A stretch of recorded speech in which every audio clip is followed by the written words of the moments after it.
In 1872, a ship was found adrift in the Atlantic Ocean. No distress signal, no signs of struggle, no one on board. But the strangest part? Dinner was still warm on the table. The crew, all 10 of them, had vanished into thin air. This is the real story of the Mary Celeste, the greatest maritime mystery of all time. The Mary Celeste set sail from New York on November 7th, 1872. It was bound for Genoa, Italy, loaded with over 1,700 barrels of raw alcohol. The captain, Benjamin Briggs, brought along his wife and 2-year-old daughter. In total, there were 10 souls on board. There were no storms forecast, no pirates in the region, and the ship itself, a sturdy brigantine, was built for long voyages. Everything was in order when they left. Almost a month later, on December 5th, a British vessel, DEI Gracia, spotted a ship drifting 600 miles west of Portugal. It was the Mary Celeste, sails torn, no one in sight. The captain of the DEI Gracia sent a boarding party. What they found was chilling. The ship was seaworthy, supplies intact, personal belongings undisturbed, but the lifeboat was missing. In the galley, they found food laid out, porridge in bowls, half-drunk coffee. It looked as if the crew had just stepped away, but they never returned. The last entry in the log was dated 10 days earlier. No mention of problems. Everything seemed routine, which made their disappearance even more baffling. One theory? That the crew abandoned ship in a hurry. But why? There was no fire, no flooding,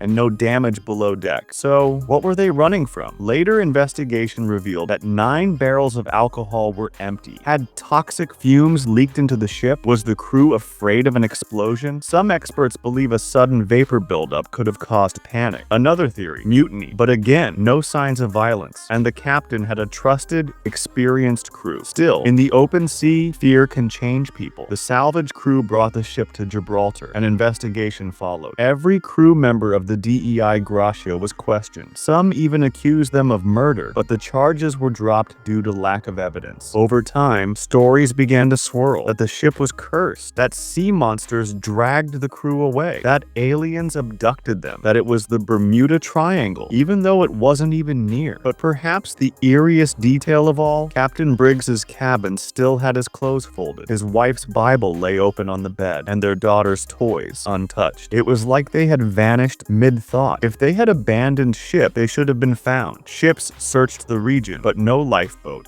No wreckage, no bodies, nothing. To this day, no trace of the crew has ever been found. Not a bone, not a letter, not a single clue. It's as if the Atlantic simply swallowed them whole. Marine historians continue to debate. Some blame rogue waves, others suggest gas poisoning, hallucinations, or paranoia, but all agree something spooked the crew badly enough to abandon a perfectly fine ship. The Mary Celeste was eventually sold and resale, but her story never died. In fact, the ship herself met a mysterious end, wrecked on a reef under suspicious circumstances less than a decade later. Some say her ghost still sails the Atlantic, looking for the crew that never made it home and perhaps never will.